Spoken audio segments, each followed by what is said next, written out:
आज अध्ययन कर रहे हैं कक्षा 7 की पाठ्यपुस्तक सामाजिक विज्ञान। हमारा पर्यावरण से अध्याय 4 वायु के अंतर्गत भाग 8 में चर्चा करेंगे आर्द्रता की। प्यारे बच्चों, गत वीडियो आपने देखे जिनमें हम चर्चा कर चुके हैं वायुमंडल के संगठन की, परतों की, तापमान की, वायुदाब की, पवनों की, और ये इन्हीं के बाद वायुमंडलीय दशाओं में महत्वपूर्ण योगदान देता है आर्द्रता, और उसी से संबंधित है वर्षा, जिसके बारे में आज के वीडियो में चर्चा करेंगे। तो इसी के साथ कॉपी पेंसिल लेकर हो जाइए तैयार। देखते हैं आर्द्रता। ये जो शब्द है आर्द्रता, अंग्रेजी में इसको ह्यूमिडिटी कहते हैं। इससे मिलता जुलता शब्द एक और है जो इसी से ताल्लुक रखता है। क्या है? उसे कहते हैं जल वाष्प।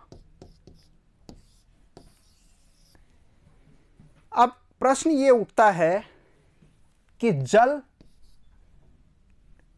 वाष्प में परिवर्तित कैसे हुआ? जल वाष्प में परिवर्तित कैसे हुआ? क्या कारण है इसका? बिल्कुल सही, इसका उत्तर है गर्म होने से।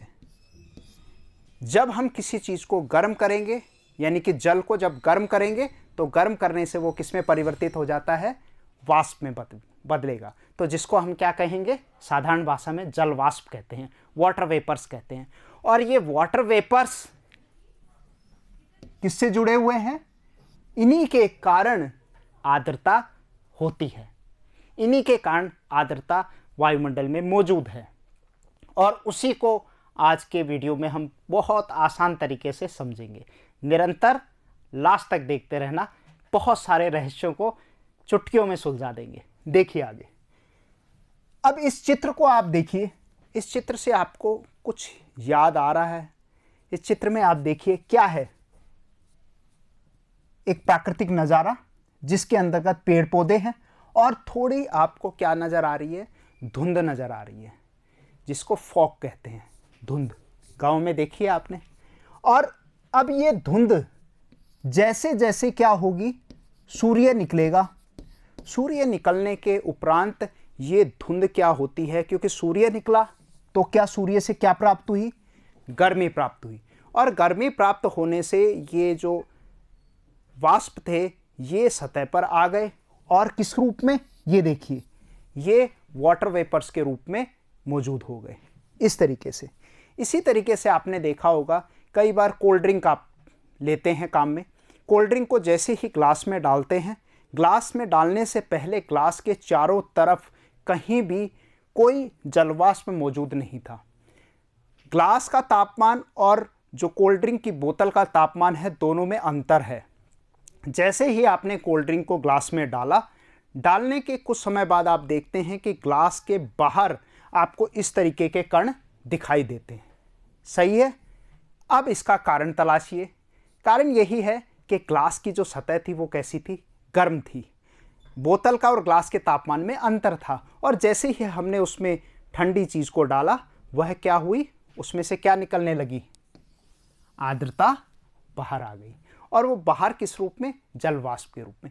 यानी कि मोटे मोटे रूप से हम समझ गए हैं कि ये आर्द्रता का संबंध किससे है? जल वाष्प से है। समझ आया? अब इसकी परिभाषा देखिए। आर्द्रता की परिभाषा नोट करते जाना।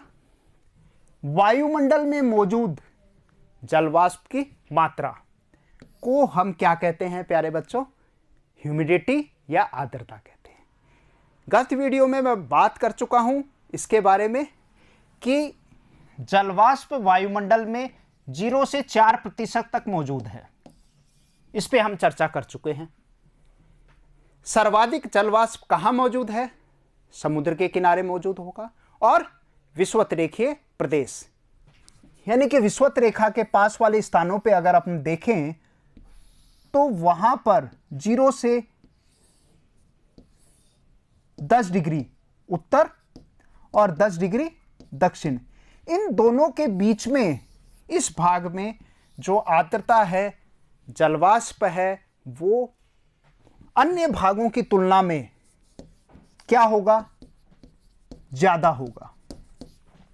कारण तलाशेंगे हम और उस पर चर्चा करेंगे, परंतु वीडियो को देखते रहिए। आगे देखिए, आर्द्रता से संबंधित कुछ महत्वपूर्ण तथ्य जिन पे बात करना जरूरी है, क्योंकि आर्द्रता इतना आसान टॉपिक नहीं है। बहुत सारी ऐसी अनगिनत घटनाएं हमारे चारों तरफ होती हैं जो आर्द्रता से संबंधित होती हैं, परंतु सिर्फ उन पे ध्यान देने की आवश्यकता है। आज उसी चीज को पूरा करेंगे। देखिए, पहला, जलवाष्प की मात्रा स्थान व समय के अनुसार बदलती रहती है। अभी मैंने बात की, जलवाष्प की मात्रा भूमध्य रेखा से 10 डिग्री उत्तर और 10 डिग्री दक्षिण वाले भाग में ज्यादा है, यानी कि विषुवत रेखा पर 4% है।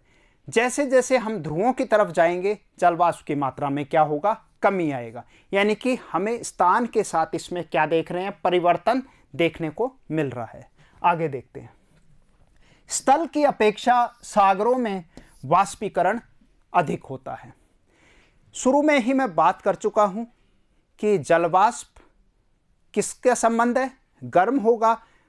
जल को गर्म करने से क्या बनता है, क्या प्रक्रिया होती है, वाष्पीकरण होता है। वही चीज यहां लिखी है।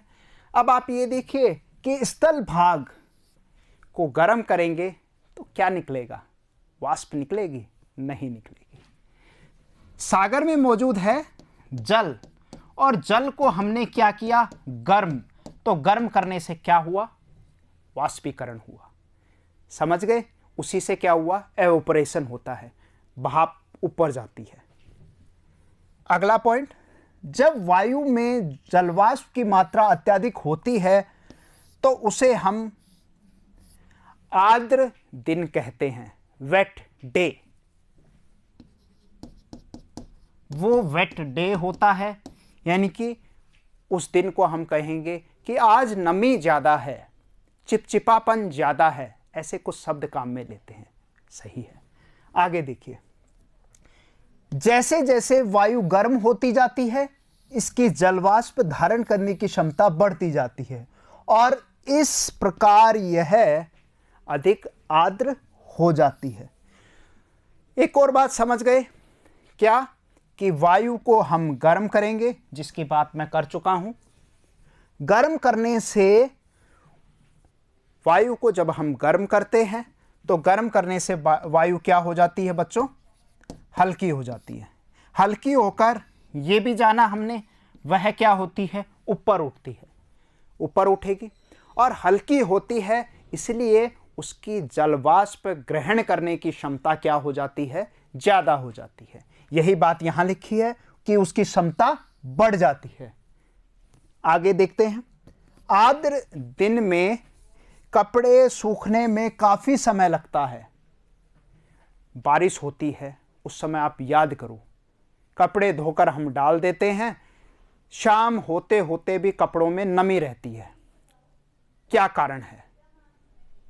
कारण इसका प्रमुख है आर्द्रता की मौजूदगी। आर्द्रता किसमें भाई, कपड़े तो गीले हैं, साथ के साथ बाहरी वातावरण में, वायुमंडल में भी आर्द्रता की मात्रा उस समय अन्य की तुलना में ज्यादा पाई गई है। तो इसलिए आर्द्रता को कम कौन करता है, सूर्य। तो सूर्य उस समय है नहीं, तो सूर्य का प्रकाश भी नहीं मिल रहा है। सूर्य है तो बादलों के पीछे है, यानी कि उसकी प्रकाश हमसे सूर्य तब क्या आ रहा है, कम आ रहा है पहले की तुलना में।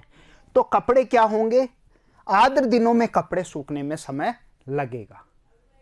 क्लियर है? क्योंकि कपड़े भी गीले और मौसम में भी क्या है, गर्मी कम है, तो इसलिए क्या करेंगे, उसमें कपड़े सूखने में क्या लग रहा है आपको, समय ज्यादा लग रहा है। हमारे शरीर में पसीना आसानी से नहीं सूखता है और हम असहज चिड़चिड़ापन महसूस भी करते हैं। देखा है आपने, आर्द्र दिनों में पसीना आता रहता है, खासकर वो समय कि बारिश हो जाए और बारिश होने के उपरांत का कुछ समय बारिश होती है, उस समय आर्द्रता इतनी नहीं होती है, पर बारिश होने के उपरांत का समय अगर आप याद करें तो उसके बाद ये नमी की मात्रा क्या हो जाती है, बढ़ती होगी। क्योंकि कारण क्या है, जल मौजूद हो गया। अब वापस सूर्य गर्मी और वो जलवाष्प बनकर क्या हो रहा है, ऊपर जा रहा है, और ऊपर जा रहा है तो उसके संपर्क में हम भी हैं, सभी चीजें हैं, तो उसमें अपने आप क्या रहेगी, नमी की मात्रा बढ़ जाएगी। समझ आया? आगे देखते हैं। कुछ खास बिंदु हैं जिन पे इस पाठ में और चर्चा की है, उन्हीं पे बात करेंगे। क्या आप जानते हैं, ये बड़े रोचक सवाल होते हैं जिन पे बात करना बहुत जरूरी है, और इन पे जब बातें करते हैं तो बड़ा आनंद आता है। शुरू करते हैं। आकाश में उड़ते हुए जेट हवाई जहाज अपने पीछे सफेद पदचिन्ह छोड़ते हैं। आपने देखा होगा शाम के समय, खासकर ये कब दिखाई देते हैं मैं आपको बता दूं। ये मौसम वैज्ञानिक जो होते हैं, मौसम के बारे में जानकारी इकट्ठी करते हैं कि सुबह 5 बजे और शाम को 5 बजे, इसके समय के बीच में अगर आप देखें तो इन दोनों अवधियों में ऐसे वायुयान आपको देखने को मिलते हैं जो मौसम की जानकारी इकट्ठी करते हैं। और वह जब उड़ते हैं, क्योंकि वो है नीचाई, उनकी ऊंचाई जो होती है वो बहुत कम होती है। कम होने के कारण ऐसे तो वायुयान निरंतर उड़ते रहते हैं, परंतु ऐसा धुआं आपने यकायक सुबह या शाम के समय ही देखा होगा। याद आ गया? पीछे इस तरीके की लकीर बनाते हुए चलते हैं, एक लाइन बनाते हुए चलते हैं। तो वो क्या है लकीर? वो लकीर है कि वायुयान में से क्या निकल रहा है, धुआं निकल रहा है। उसके अंदर ऊर्जा है, वह बाहर आ रही है, बाहर आकर क्या हो रही है, वायुमंडल में आ गई। अब वायुमंडल में वो क्या होती है, संघनित होती है। संघनन का मतलब होता है, संघनन मतलब कंडेंस होती है। संघनन होगा, दो रूपों में होता है, तरल अवस्था में होगा या ठोस अवस्था में होगा। पानी बनेगा या उसका सॉलिड, जैसे ओले बन जाएंगे, ऐसा बन सकता है। तो उस समय जब ये संघनित होता है तो ये बाहर निकल रहे हैं। अब वायुयान तो गति में है, परंतु इतनी ऊंचाई पर वायु गति में नहीं होती है, तो वो कुछ समय तक निरंतर हमें ऐसा आभास दिखाई देता है, उसके पीछे ऐसी लाइनें बनती हुई दिखाई देती हैं। आगे देखिए। तो इनके इंजनों से निकली नमी संघनित होती है, और वायु के गतिमान न रहने की स्थिति में यह संघनित नमी कुछ देर तक पथ के रूप में, एक लाइन के रूप में दिखाई देती है। समझ आ गया? क्योंकि संघनन, नमी जो उसमें से निकली, भाई अंदर क्या है, ऊर्जा है, वो बाहर निकल रही है, गैस के रूप में बाहर उत्सर्जन हो रहा है, तो वो क्या है, नम है, और वह संघनित हो जाती है। और पृथ्वी पर जल के रूप में गिरने वाला वर्षण, वर्षण जो शब्द है इसका सीधा संबंध, आसान भाषा में इसको वर्षा कह सकते हैं, रेन कह सकते हैं, कहलाता है। ज्यादातर भौम जल, यानी कि भौम जल का मतलब होता है जमीन पर जो पानी मिलता है उसको भौम जल कहते हैं, सरफेस वाटर। वो कहां से प्राप्त होता है, सिर्फ वर्षा से प्राप्त होता है, सर्वाधिक वहीं से। और पौधे जल संरक्षण में मदद करते हैं। कहीं ना कहीं उन स्थानों की अगर हम बात करें जहां आर्द्रता ज़्यादा है, वहां वनस्पति भी बहुतायत में है, बहुत ज़्यादा पेड़ पौधे जंगलात मिलेंगे, क्योंकि पेड़ पौधों की पत्तियां भी क्या करती हैं, वाष्पोसर्जन करती हैं, एवापोट्रांसपिरेशन करती हैं, उनमें से भी निकलती हूँ जलवाष्प। और जहाँ पर वनस्पति आपने देखा होगा वहाँ का मौसम ही एक अलग होता है। और जहाँ मरुस्थल से तुलना करें, मरुस्थलों में क्या है, वहाँ ऐसी आर्द्रता आपको देखने को नहीं मिलेगी, क्योंकि जल ही मौजूद नहीं है। गर्मी तो है, बशर्ते पर जल मौजूद नहीं है, और वनस्पति भी क्या है, नगण्य है, बिल्कुल नहीं है। आगे देखते हैं। अब बात जब हम कर रहे थे वर्षण की, जिसको हम क्या जानते हैं, वर्षा, रेन। अब प्यारे बच्चों, रेन, वर्षा होने के लिए किसकी आवश्यकता होती है, बादल की। और बादल बनते कैसे हैं, यह भी एक रहस्य है, सुलझा डालते हैं। देखिए, बादल आप लोगों ने देखे हैं, मेघ, क्लाउड्स कहते हैं इनको। सीधा इसका संबंध होता है जलवाष्प और धूल के कण, इन दोनों के बारे में हमने चर्चा की थी वायुमंडल के संगठन के अंतर्गत। गैसें पढ़ी, उसके बाद हमने जलवाष्प पढ़े और धूल के कण पढ़े, और इन दोनों का मैंने महत्वपूर्ण योगदान बताया था बादलों के बनने में। बनते कैसे हैं? जलवाष्प मौजूद है कुछ ऊंचाई तक, ऐसा नहीं कि सारी ही ऊंचाई तक आप 10,000 किलोमीटर तक वहाँ जलवाष्प नहीं है। ऊंचाई बढ़ते बढ़ते जलवाष्प की मात्रा में भी क्या आती है? कमी आती है। अब आप ये देखेंगे पर धूल के कण भी मौजूद रहते हैं, सर्वव्यापक रहते हैं, हमेशा तैरते रहते हैं, हमने जाना इस चीज़ को। अब धूल के कण मौजूद हैं और इन धूल के कणों पर ये जलवाष्प जाकर क्या होते हैं? इन पे विराजमान हो जाते हैं, यानी कि बैठ जाते हैं। अब बढ़ते जाते हैं बढ़ते जाते हैं, तो ये धूल के कण, जलवाष्प जब धूल के कणों पर बैठ गए और वो बढ़ते जाते हैं और उससे क्या बनाते हैं? ये जल नाभिक बनाते हैं, हाइड्रोस्कोपिक न्यूक्लियाई कहते हैं उसको। ये प्रक्रिया देखिए, ये आप ही के लिए मैंने बताया है इसको। इसमें सामान्य एक प्रक्रिया बता रहा है आपको कि सूर्य से क्या मिल रही है? ऊर्जा। जल क्या हो रहा है? गर्म हो रहा है। गर्म होने से क्या हो रहा है? वाष्पीकरण हो रहा है, एवापोरेशन हो रहा है। ऊपर जाके क्या हो रहा है? बादल बन रहे हैं, और फिर इसका क्या हो जाएगा? संघनन हो जाएगा, और फिर क्या होगी? वर्षा होगी। ये पूरा एक प्रक्रिया है जो पृथ्वी पर जल की मौजूदगी को बनाए रखती है। तो हम बात कर रहे थे ये बादल, सबसे पहला 1 नंबर वाटर वेपर्स, जलवाष्प। दूसरे नंबर पर धूल के कण, डस्ट पार्टिकल्स मिले। डस्ट पार्टिकल्स पर वाटर वेपर जाकर बैठ गए। फिर क्या हुए? धीरे धीरे क्या बनता है? जल नाभिक बन जाते हैं, वाटर ड्रॉप्स बनने लगती हैं, और कई लाखों वाटर ड्रॉप्स, जल नाभिक मिलकर क्या बना देते हैं? मेघ का निर्माण करते हैं, बादल का निर्माण करते हैं। और उनकी ऊंचाई 2 किलोमीटर, 1 से 2 किलोमीटर के मध्य होती है। और जब इतनी ऊंचाई से नीचे गिरते हैं तो वो बूंदें क्या होती हैं? घर्षण के कारण उनका आकार क्या हो जाता है? छोटा हो जाता है।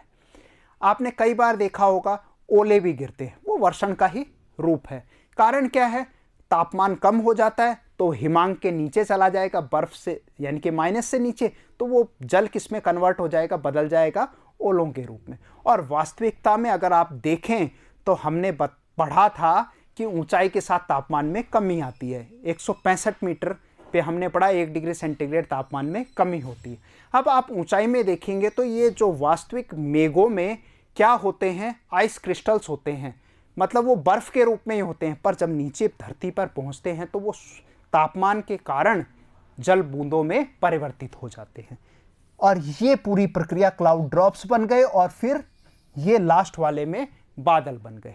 आ गया समझ में? आगे देखते हैं। अब कुछ महत्वपूर्ण बातें हैं, पूरी प्रक्रिया को आप लिपिबद्ध कर लें, लिख लें। क्या है? जल के गैसीय अवस्था में तरल या ठोस अवस्था में परिवर्तित होने की क्रिया को क्या कहते हैं? संघनन कहते हैं। संघनन की परिभाषा, गैसीय अवस्था में तरल या ठोस अवस्था में परिवर्तित होने की प्रक्रिया हमने क्या पढ़ी? वाष्पीकरण हुआ और फिर क्या हुआ?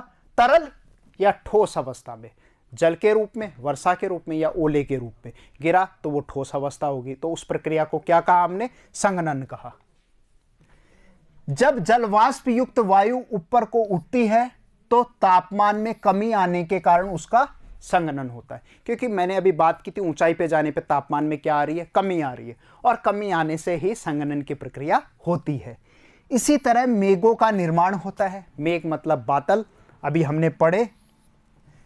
कुछ समय बाद मेघों में जलवाष्प की मात्रा अधिक हो जाती है और वायुमंडल उसे संभाल नहीं पाता है, इतना भारी हो जाता है, नहीं संभाल पाएगा। और नीचे क्या है? गुरुत्वाकर्षण बल भी है, खींचेगा उसको, खींचेगा तो वो किसके रूप में आएगा? वर्षा के रूप में आता है। फलस्वरूप वर्षा के विभिन्न रूपों में परिवर्तित हो जाता है। और इस तरीके से वर्षा के कई रूप देखने को मिलते हैं। ड्रिजल्स होते हैं, रेन होते, ड्रिजल बूंदाबांदी, छितराई बारिश होती है। हेल स्ट्रॉम्स, ओलावृष्टि हो जाती है, बड़े बड़े ओले पड़ते हैं, देखा है आपने इस तरीके के, ठीक है, मोटे होते हैं। तो ये सारे क्या हैं? वर्षा के ही रूप हैं, वर्षण के रूप कह सकते हैं। जलवाष्प संघनित होकर ठंडा होकर जल की बूंद बनाते हैं। बादल इन्हीं जल बूंदों का एक समूह होता है, यह हम पढ़ चुके हैं, लिख लीजिए। बूंदें इतनी भारी हो जाती हैं कि वायु में तैर ना सके, तब ये वर्षण के रूप में नीचे आ जाती हैं। जलवाष्प ऊपर उठता है तो यह ठंडा होना शुरू हो जाता है। ये सारी बातों की हम चर्चा कर चुके हैं, इनको आप लिख लीजिए। आगे देखते हैं वर्षा के प्रकार। बादल हम पढ़ चुके हैं, कैसे बने पूरी प्रक्रिया को समझ चुके हैं। वर्षा क्यों हो रही है उसका कारण भी पता लगा लिया हमने। आर्द्रता का संबंध वर्षा से है, जुड़ा हुआ है, इसको भी समझ गए। अब बात आती है कि पूरे पृथ्वी पर वर्षा किन किन प्रकार में हो रही है। क्या एक ही जैसी वर्षा हो रही है या अलग अलग हो रही है, देखते हैं। तो सामान्य रूप से वर्षा के प्रकारों को हम 3 रूपों में विभाजित कर सकते हैं। संवहनीय वर्षा, पर्वतकृत वर्षा या पर्वतीय वर्षा भी कहते हैं, और तीसरा भाग होता है चक्रवातीय वर्षा। चक्रवात के बारे में गत वीडियो में हमने जाना, और उससे जो संबंधित वर्षा होती है वही क्या होती है, चक्रवातीय वर्षा। चलिए चर्चा करते हैं इन पे। तो उत्पत्ति के आधार पर 3 भागों में विभाजित कर लीजिए, किसको, वर्षा को। संवहनीय, पर्वतकृत और चक्रवातीय वर्षा। बारी बारी से इन पे देखते हैं जानकारी। पहला, संवहनीय वर्षा। शब्द है सहवहन, मतलब सहवन प्रक्रिया कई बार मैंने काम में ली है। मैंने आपको बताया था पृथ्वी के अंदर गर्म मैग्मा है, और वो इतना गर्म है, तप्त है, 1100 डिग्री सेंटीग्रेड तापमान है, और उस गर्मी के कारण क्या हो रहा है, अंदर संवहनीय धाराएं भी चल रही हैं, और वही प्लेटों को क्या कर रही हैं, धक्का दे रही हैं, और उसी के फलस्वरूप कहीं छिद्रों से लावा बाहर आ रहा है, ज्वालामुखी के रूप में प्लेटें टकरा भी रही हैं, भूकंप भी आ रहा है। तो ये क्या पढ़ा हमने, पहली बार शब्द काम में लिया, सहवहन धाराएं। और उसका मैंने आपको एक उदाहरण दिया था कि पानी को गर्म कीजिए पतीले में और फिर वो संवहनीय धाराओं में गोल गोल घूमना शुरू कर देता है। तो सेम वही प्रक्रिया यहाँ पर भी लागू होती है। क्या होता है कि विषुवतरेखीय प्रदेश, विषुवतरेखीय प्रदेश कहाँ पर, अब आप याद हो चुका है आपको, 0 डिग्री अक्षांश को ही हम क्या कहते हैं, विषुवत रेखा। यह आपकी विषुवत रेखा। इन स्थानों पे हम देखें 0 से 5 डिग्री और आप 10 डिग्री तक भी देखेंगे तो इन स्थानों पर विषुवत रेखीय सदाबहार वन मिलते हैं। वन है, जहां वनस्पति है वहां वर्षा अपने आप आती है। कहते हैं जब भी तो वन लगाओ वर्षा बुलाओ, सुना है ना ये सब। जितने पेड़ लगाएंगे वर्षा उतनी ज़्यादा आएगी। तो ये बहुत हरा भरा प्रदेश है, बहुत जंगलात हैं यहाँ पर। तो इसके परिणाम स्वरूप, और एक और ख़ास बात है यहाँ पर सूर्य की किरणें सीधी पड़ती हैं। मैंने बताया था 12 घंटे का दिन और 12 घंटे की रात कहाँ होती है, विषुवत रेखा पे होती है साल भर। तो सूर्य की किरणें क्या मिल रही हैं, सीधी मिल रही हैं, बिल्कुल सीधी किरणें आ रही हैं यहाँ पर। अब सीधी किरणें आने से यहाँ पर ताप अधिक मिल रहा है, और पहले से वहाँ पर जल भी मौजूद है, तो ताप भी मिल रहा है, जल भी है, तो क्या बनना शुरू होगा, वाष्पीकरण होगा, जलवाष्प बनेंगे, फिर उनका संघनन होगा, बादल बनेंगे, और इस पूरी प्रक्रिया से क्या है, समझ आ गए, क्या होगी, वर्षा होगी। अब इन प्रदेशों में क्या होता है, गर्मी ज़्यादा होगी। गर्मी ज़्यादा होने से आप इस चित्र में देख सकते हैं ये वाष्पीकरण हो रहा है, और वायु गर्म होने के बाद हल्की हो जाती है, हल्की होकर ऊपर उठती है। ये ऊपर उठ रही है, ये सहवहन हो रहा है, और ऊपर उठकर क्या करती है, बादलों का निर्माण करती है, और फिर क्या होता है, संघनन वर्षा के रूप में तरल या ठोस अवस्था में होगा, और ये वर्षण हो रहा है। ये आप देख रहे हैं, ये वर्षण हो रहा है, बारिश हो रही है। यहाँ की खास बात है कि ये संवहनीय वर्षा है, ये विषुवत रेखीय प्रदेशों में होती है, और 2 से 4 बजे के मध्य रोजाना होती है, इसलिए इसको आफ्टरनून शावर्स भी कहते हैं। रोज बारिश होती है, तो बारिश होना तो वनस्पति तो स्वतः ही बहुत ज़्यादा होगी, तापमान भी अच्छा मिल रहा है। ये सारी विशेषताएं संवहनीय प्रकार की वर्षा की होती है। नोट कीजिए, यह वर्षा गर्म और आर्द्र पवनों के ऊपर उठने से होती है। गर्म हो रहा है सूर्य की गर्मी से, ऊपर उठ रही हैं हल्की होकर, और उससे इसके परिणाम स्वरूप निर्माण बादलों का हो रहा है। भूतल से गर्म होकर पवनें ऊपर उठती हैं और संवहनीय धाराओं का निर्माण करती हैं, और इसके परिणाम से जो वर्षा होती है वो संवहनीय वर्षा कहलाती है, खासकर विषुवतरेखीय क्षेत्रों में। आगे देखते हैं पर्वतीय वर्षा। ये बहुत खास प्रकार की वर्षा है।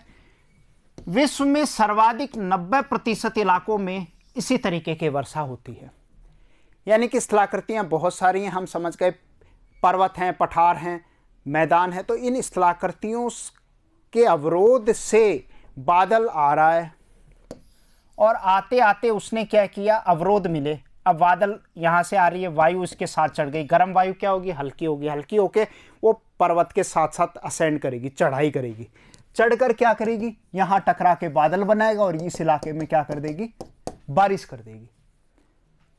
और इसका पीछे वाला इलाका ये कैसा रह जाएगा, ये सूखा रह जाएगा, ये सूखा रह जाएगा आपका, ड्राई।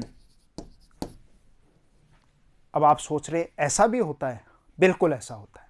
राजस्थान में जो अरावली श्रृंखला है, अगर आप राजस्थान को देखें तो राजस्थान में अरावली जो श्रृंखला है इस तरीके से हम देखें तो 2 भागों में विभाजित कर देती है। तो इसके साथ जो दक्षिणी पश्चिमी मानसून आता है वो इसके समानांतर निकलता है। दक्षिणी पश्चिमी मानसून की बात की थी, जिससे सर्वाधिक वर्षा होती है, ग्रीष्मकाल में होती है, तो इसके समानांतर निकल जाती है। यानी कि ये जो भाग है पूर्वी भाग, इसमें तो वर्षा हो रही है, और पश्चिमी भाग में क्या हो रही है, वर्षा नहीं हो रही है, सूखा है। तो ऐसा ही किसके परिणाम स्वरूप होता है, पर्वतीय वर्षा से। सीधे सीधे आसान शब्दों में याद रख लीजिए, पर्वतों से टकराकर उनके परिणाम से जो वर्षा हो रही है वो पर्वतकृत वर्षा होती है। तो जिस इलाके में सामने की तरफ से हवाएं चलेंगी यहाँ से, तो इस इलाके में तो वृष्टि यानी कि बारिश होगी, उसके पीछे वाला इलाका क्या रह जाएगा, सूखा रह जाएगा। ऐसे बहुत सारे उदाहरण हैं।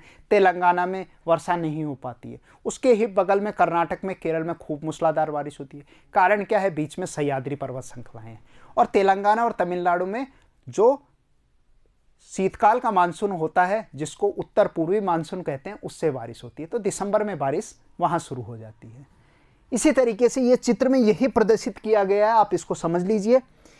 ये यहाँ से वायु चढ़ी तो इसको पवन मुखी ढाल कहते हैं, पवन यहाँ से चढ़ गई, गर्म थी, आर्द्र हुई और बादलों का निर्माण किया, और फिर इस इलाके में क्या हुई, वर्षा हुई। तो उसको क्या कहेंगे, वृष्टि प्रदेश, वर्षा वाला भाग।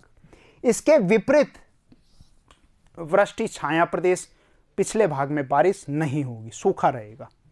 तो वो कैसा हो गया, वो रेन का कह सकते हैं, रेन, बारिश नहीं होगी, और पवन विमुखी ढाल हो गया, यानी कि पवन इधर से आ रही थी तो बादल उन्हीं के साथ आ रहे, टकरा के बरस गए। अब ये तो अगेंस्ट उसके ऑपोजिट हो गया, उल्टा हो गया। तो ये क्या कहलाएगा, पवन विमुखी ढाल।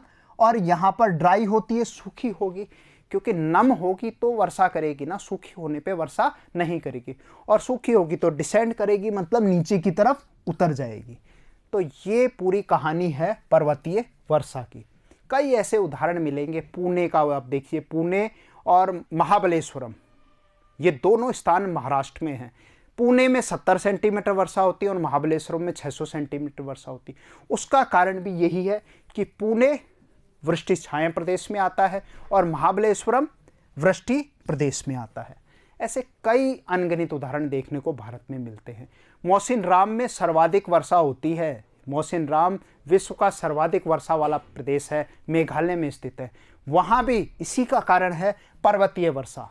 गोरो, खासी, जयंतिया तीनों पहाड़ियों में बादल अंदर फंस जाते हैं और वहीं घूमते घूमते वर्षा करते हैं। तो सर्वाधिक वर्षा मौसिनराम मेघालय में रिकॉर्ड की जाती है।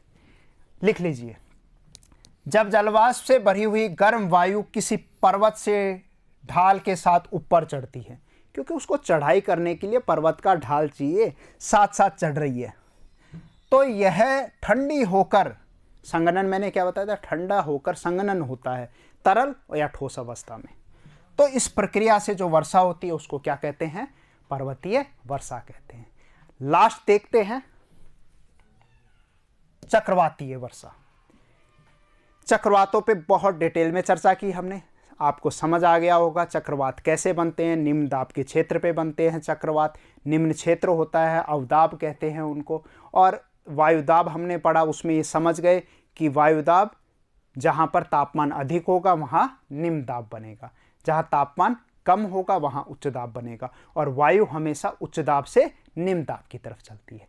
तो उसी के परिणाम स्वरूप जब गर्म वायु, एक गर्म वायु और एक ठंडी वायु, अब आप ये सोचिए कि दोनों में से हल्की कौन सी होगी।